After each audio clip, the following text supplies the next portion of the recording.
Hi, I'm Dani Gasparini. Welcome to this segment of Penn Voice. I am joined today by Purvi Shah, who is the founder and executive director of Kids&Art Foundation. You have a very unique organization. Tell us a little bit about Kids&Art Foundation, what your focus is, and how you came to found the organization. So Kids&Art primarily focuses on teaming up children who are going through cancer with artists. And together we get them to create art that, sometimes stays beyond the kids, because we have a lot of children that start with us when they're in treatment, and then we work with them while they're in their process of healing. And then we also work with families who are in hospice and as well as bereavement. So that's how we work with all the children throughout their treatment life cycle. And how did you come to found an organization like this? It's a personal story. My son was diagnosed with cancer when he was 3 in 2005.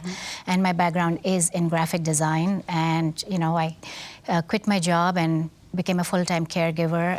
And I felt like there was something missing, because we were just suddenly taken out of our reality and just in this hospital setting where everything was just so much not in our control. And right. I felt like, it's very sterile. It's for sterile. Good reason. It is right, sterile. Physically. Yes, and it was just so out of control. Nothing that we did was in our control. And so little by little, I started doing art projects with my son who was in treatment and my son who was at home, his sibling.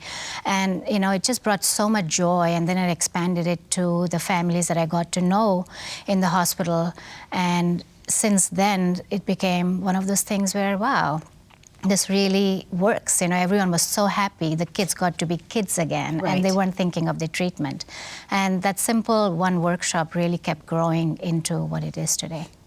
So tell us a little bit about, from the artist's perspective, how are they bringing their either medium or what they do as artists to the children? And how are you determining what's the best project, or how they can bring what they do as a profession and a professional to the children?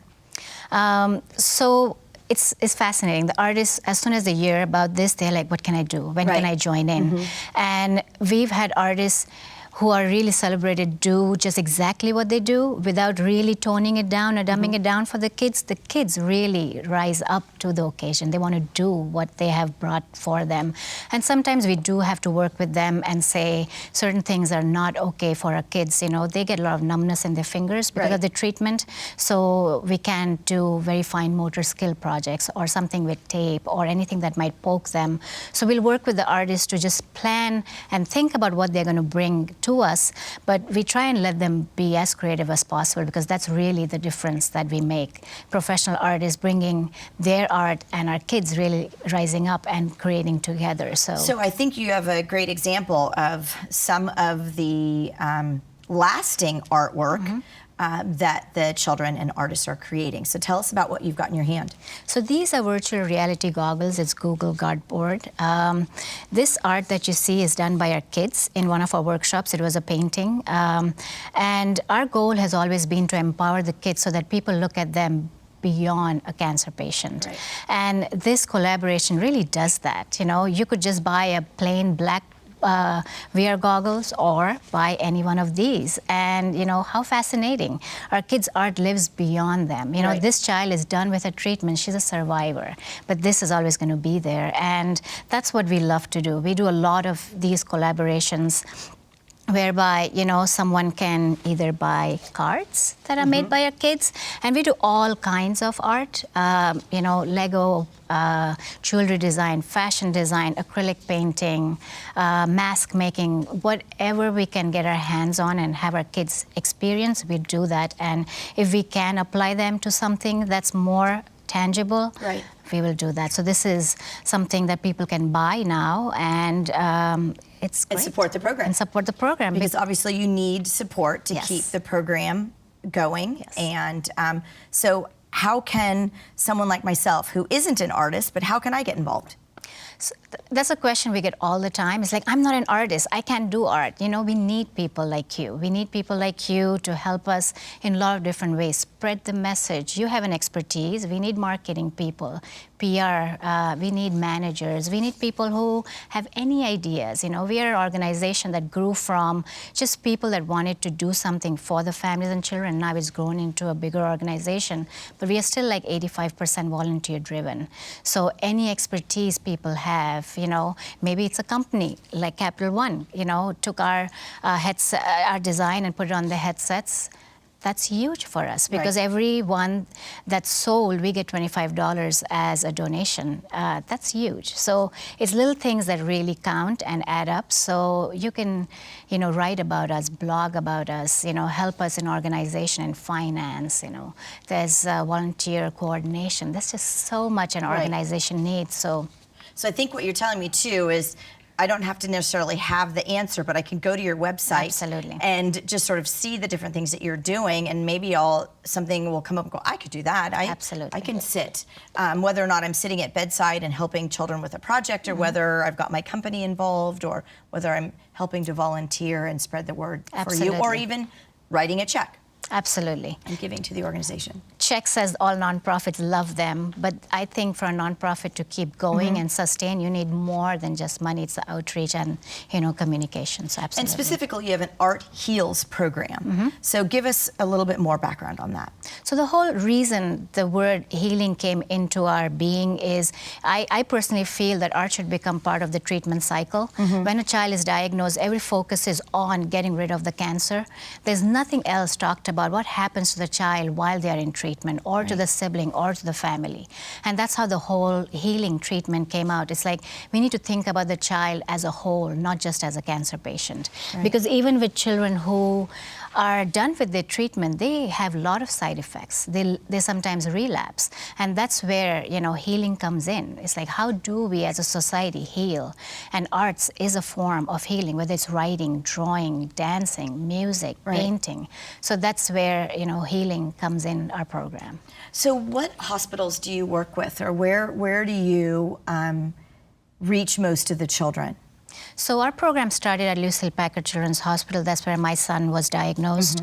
And we go in the waiting room, outpatient waiting room, over there, and we do art while the families are waiting for their treatment, because they're waiting a lot. They are. And we are starting a pilot program at UCSF, Benioff, at Mission Bay from January. And that's a 16-week pilot where we are going to do the same thing. We're going to go in on a weekly basis and do art with families in the outpatient waiting room. And this program is fascinating because this is a joint plan with the hospital. So we are working with the nurse, with the art therapist, with Child Life, because everyone's trying to solve this problem. It's like, how do we think about the families who are constantly waiting, whether it's new patients or patients who have to keep coming back for, you know, just the regular treatment, or it's a well visit, you're always waiting. So this is something that we are working on together to see how can we assess and make it a valuable program so that there's real funding for it and not just, you know, money coming from here and there. We really want hospitals to start thinking about it. To commit to it. Absolutely. And, you know, there's tons of studies coming out now where we want seniors to be engaged in art projects because of what it does in keeping your mind engaged and focused. And so I'm thinking it's the same theory with children, right? And just to get their minds off of what is about to happen, and even the families engaged, so that everybody is doing something together, right? Because once the child goes in for treatment, they're basically on their own. That's happening to the child, and the family feels very disconnected. But this is something that brings them all together. And that's our biggest thing. That's why we call it the care circle and the siblings, because it's the aunt and the uncle and the grandparents. All of these people are affected when this one child is in treatment. And so what they do with us really brings them all together, even if it's for a moment. You know, something that people always say that, you know, but it's not research, you should be focusing on the research. That's will stop the cancer in its tracks, but that will come, and we hope that that will come. But what we try to do is think about the families that are already in the treatment cycle and bring them all together through hope, and art is hope. Well, thank you so much, Purvi. We are out of time, but I really hope that our viewers will get onto your website, learn more about the program, get involved, donate, and or if you do have and hear about a child that is going through cancer treatments at these centers, or even if it's not one of the centers you're involved in, someone bring it to that hospital and say this program exists, and let's bring it to our community as well. Absolutely. Thank you so much for bringing this forward, and I'm very excited for all of your success Thank and you. your future success. Thanks so much for joining us on Penn Voice. We'll see you next time.